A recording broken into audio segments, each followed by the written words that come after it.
Hey there, welcome to week 2. I picked a book in dedication to Spanish Heritage Month. We celebrate Spanish Heritage Month in October. We dedicate a piece of October to it, and I picked a book that will help us learn some Spanish and also enjoy a book that is very similar to a popular book we know, and maybe you can figure it out while we read the book. Okay?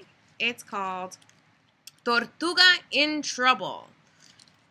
Written by Whitford. Illustrator is Ethan Long.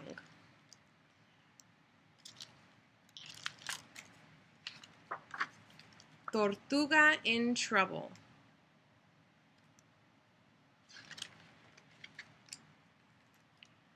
One day, when the sun rose, Tortuga said, "Iguana, please lift this canasta onto my back." "Conejo," Iguana called. "Culebra, I need your help." Conejo hopped. Culebra squirmed. And they lifted the basket onto Tortuga's shell. "What's inside?" asked Iguana. "Supper for Abuela," Tortuga said. "Grandmother loves ensalada, tamales, and flan." Conejo rubbed his belly.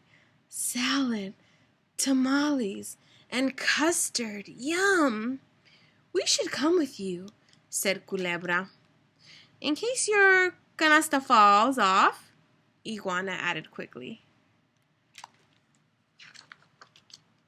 "You don't fool me, amigos," said Tortuga. You may want to be my friends, but what you want now is my supper. I'll do fine by myself." And he started on his way. The three amigos watched Tortuga disappear down the road. "Adios, ensalada and tamales," said Conejo.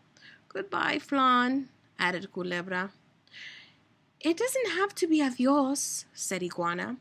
"Let's follow Tortuga." And they did. When the sun reached the top of the sky, Tortuga met Coyote. The three amigos hid behind a cactus. "Where are you off to?" asked Coyote. "I'm taking supper to Abuela," said Tortuga. Coyote peered into the Tortuga's canasta. He licked his chops. "I just remembered," Coyote said. "I'm late for an appointment." Off he raced. The three amigos rushed out. "You shouldn't talk to Coyote," said Iguana. "He wants to eat your supper," said Culebra. "And you too," added Conejo. "Nonsense," said Tortuga. "Coyote won't bother me. He has an appointment. Go away." Tortuga went on down the road.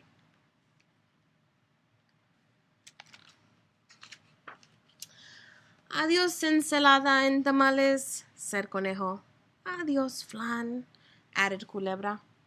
"No adios," Iguana said. "Let's keep following him."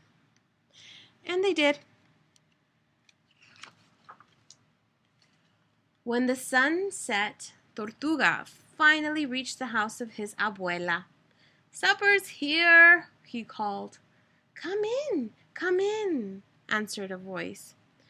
"That doesn't sound like Abuela," said Iguana.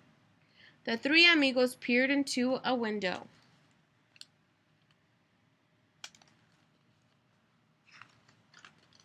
"Abuela," Tortuga said, "what big orejas you have." "The bigger my orejas, the better to hear you with."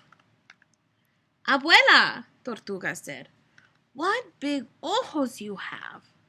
"The bigger my ojos, the better to see you with." "Abuela," said Tortuga, "what big dientes you have." The bigger my dientes, the better to eat you with.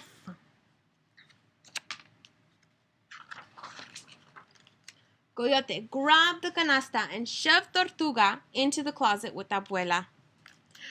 The coyote set a kettle of water on the stove. He put the ensalada, tamales, and flan on the table. Coyote drooled. Conejo sighed. This really is adios ensalada and tamales. Adios flan, said Culebra. And adios Tortuga. Iguana flicked her tail angrily. We have to do something. She whispered to her amigos, here's my plan. Then Iguana slapped her tail against the house. Culebra shook his rattle as hard as he could. Rattle, rattle, rattle. Conejo hopped, bump, thump, against the house. Bump, thump, bump, thump, bump, thump. Coyote's orejas perked up, his ojos grew round, and his dientes chattered. Bump, thump, bump, rattle, slap, bump, thump, slap, bump, rattle, thump. Help! Monsters! Coyote raced out the door across the desert. Iguana, Culebra, and Conejo waved adios. Then they hurried inside and opened the closet. We heard monsters, Tortuga said. Did you see them?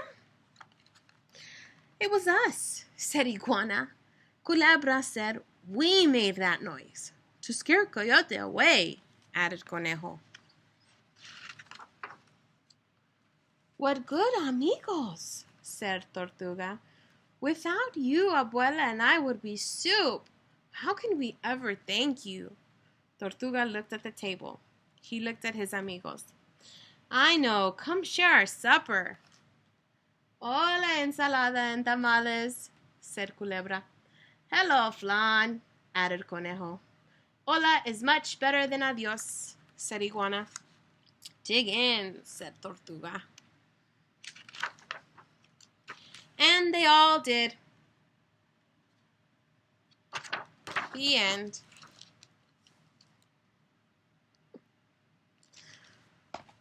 All right, so what story was that very similar to that we know? It's very popular. Yeah, the Little Red Riding Hood. It's something we might call analogy, and I believe third grade you'll be covering some stories that are related to Little Red Riding Hood. So I hope that book helped for this week. See you soon.